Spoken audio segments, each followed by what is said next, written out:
Summer at VGP Universal Kingdom with stunning Chinese acrobats. தூத்துக்குடியில் நடந்திருக்கும் இந்த சம்பவம் சோகத்திற்கும் அப்பாற்பட்ட ஒரு விஷயம். அமைதியாக மக்கள் தங்கள் உயிரை காப்பாற்றும்படி கேட்டுக்கொண்டு அமைதியான முறையில் போராட்டத்தை நடத்தி கொண்டிருந்தவர்களுக்கு போராடக்கூட இடம் இல்லாமல், ஒதுங்கக்கூட நிழல் இல்லாமல், அது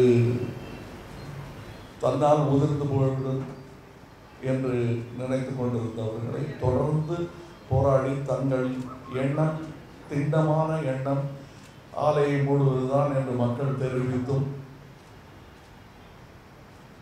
தொடர்ந்து சட்டத்திட்டங்களுக்கு உட்படாமல் மக்கள் வாழும் பகுதியை மாசுபடுத்திக் கொண்டிருக்கும் அந்த உரிமையோ லைசன்ஸோ இல்லாமல் அந்த பகுதியை மாசுபடுத்திக் கொண்டிருக்கும் அந்த ஆலைகளுக்கு சாதகமாக சட்டத்தை ஏவுவது என்பது பொறுக்க முடியாத ஒன்று.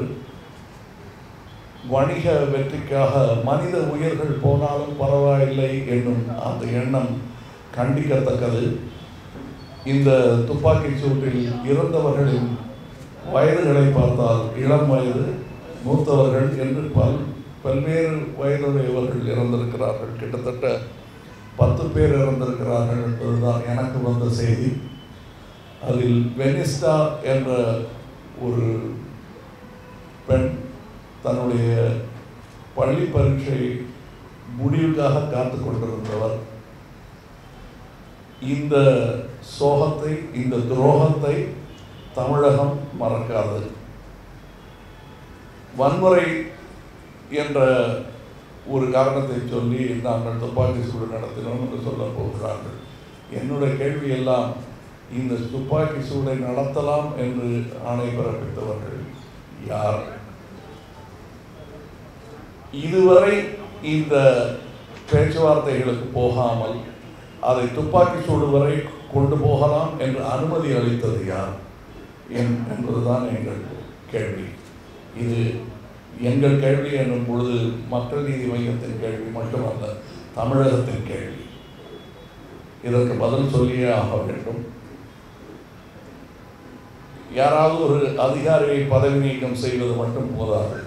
இது மேலிடத்திலிருந்து உத்தரவு வராமல் இத்தகைய பெரிய ஒரு சம்பவம் நிகழ வாய்ப்பில்லை. வன்மையாக கண்டிக்கத்தக்கது இந்த மாதிரியான அரசு வன்முறை. இதை மக்கள் நீதி மையம் வன்மையாக கண்டிக்கிறது. இறந்தவர்கள் குடும்பத்திற்கு ஆழ்ந்த அனுதாபங்கள். ஆலை மூடுவதை தவிர வேறு வழி இல்லை என்பதுதான்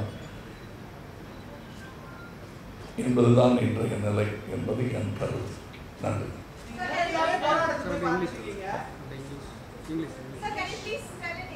Yes.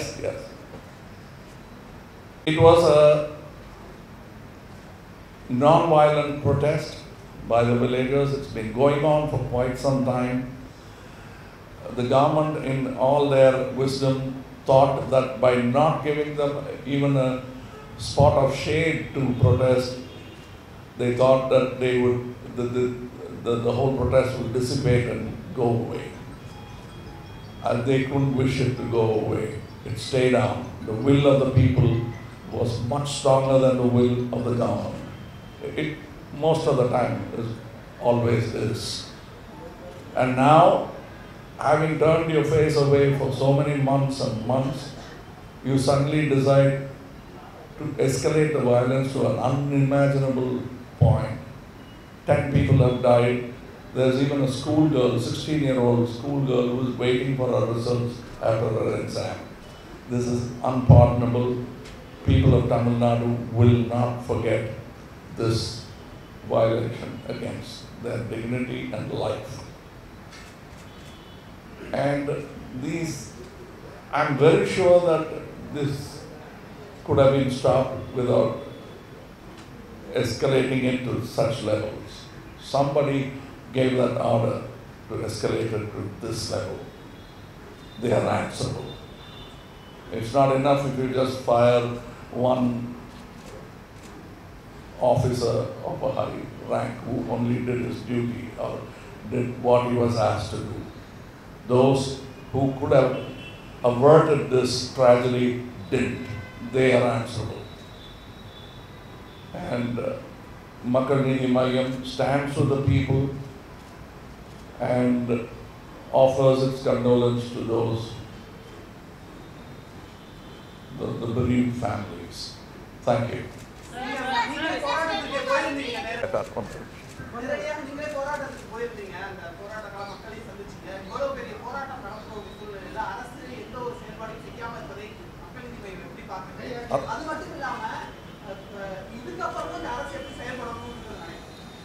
ஆலையை மூடணுங்க, இறந்தவர்களுக்கு குடும்பத்தை பாதுகாக்கணும், அவ்வளோதான் முடியும். இனிமேலும் இது சும்மா மக்கள் அமைதி காக்க வேண்டும், மக்கள் அமைதி காக்க வேண்டும் என்று அவர்களுக்கு வேண்டுகோள் விடுப்பது மாத்திரம் போதாது, அரசும் அமைதி காக்க வேண்டும்.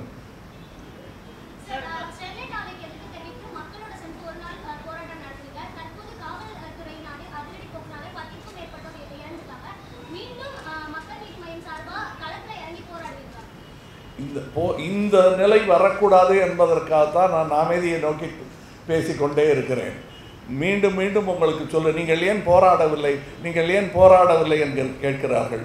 போராட்டம் என்பது இந்த மாதிரி இரத்தத்தில் முடியும் வாய்ப்பு இருக்கிறது என்பதனால்தான் இந்த மாதிரி பிரச்சனைகளுக்கு முற்றுப்புள்ளி இரத்தத்தில் வைக்கக்கூடாது. நாம் புத்தியை உபயோகித்து நாம் சுதந்திரமே அப்படி வாங்கியிருக்கும் நாடு. அதனால் நாம் போராட்டம் என்று மக்களை கொல்வதில் அர்த்தமில்லை. அதனால் உரையாடலில் தீர்க்கக்கூடிய ஒரு விஷயத்தை துப்பாக்கி சூட்டில் தான் முடிப்பது வீரம் என்று நினைப்பது விவேகம் அல்ல.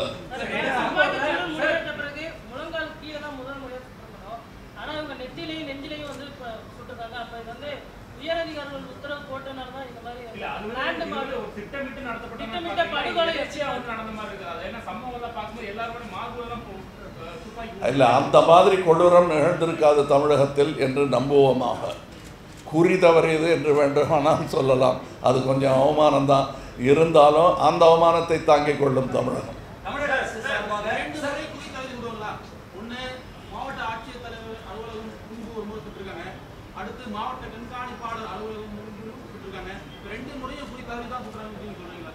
இல்லை, நான் சொல்லலை, அப்படி இருக்கும் என்று நம்ப ஆசைப்படுகிறேன்.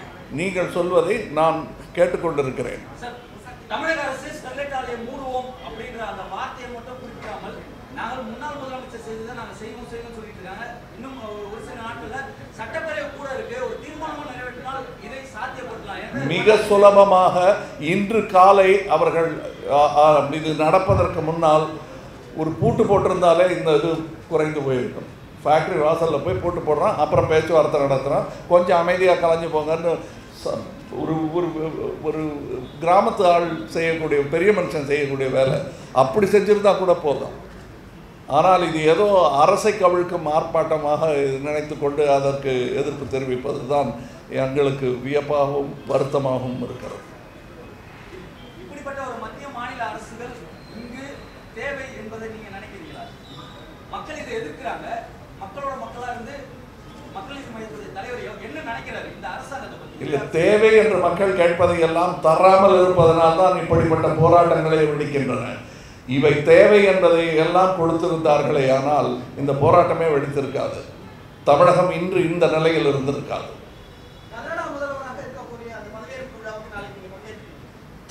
ஆமாம், அவரே அழைப்பு விடுத்திருக்கிறார், அங்கே செல்ல வேண்டும். அவர் ஒரு வார்த்தை சொன்னது, இது பேச்சுவார்த்தையில் தீர்க்கக்கூடிய விஷயம்தான் என்று ஒரு பேட்டியில் சொல்லியிருக்கிறார். இது மதுரை எங்கள் கட்சி துவக்க விழாவிலேயே நான் சொன்னது, அதையே அவர் சொல்லுகிறார். அதனால் இந்த பேச்சுவார்த்தைகளை நோக்கிய முதல் அடியாக இது இருக்கும் என்பதற்காகவே அங்கே செல்ல விரும்புகிறேன்.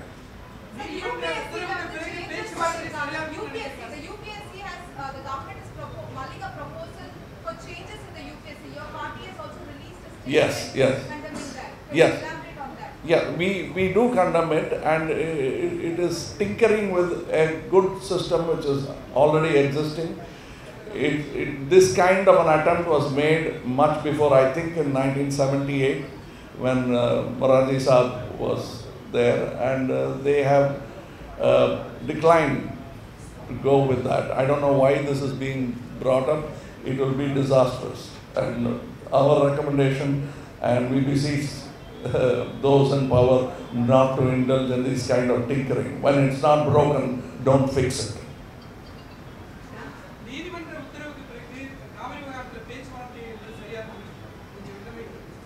என்னங்க? சரி,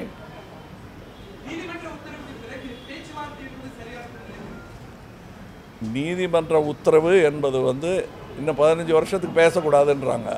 அவங்க கூட தான் பேசக்கூடாது, நம்ம ஒருத்தருக்கு ஒருத்தர் பேசிக்கலாம், அதில் தப்பு இல்லைங்க.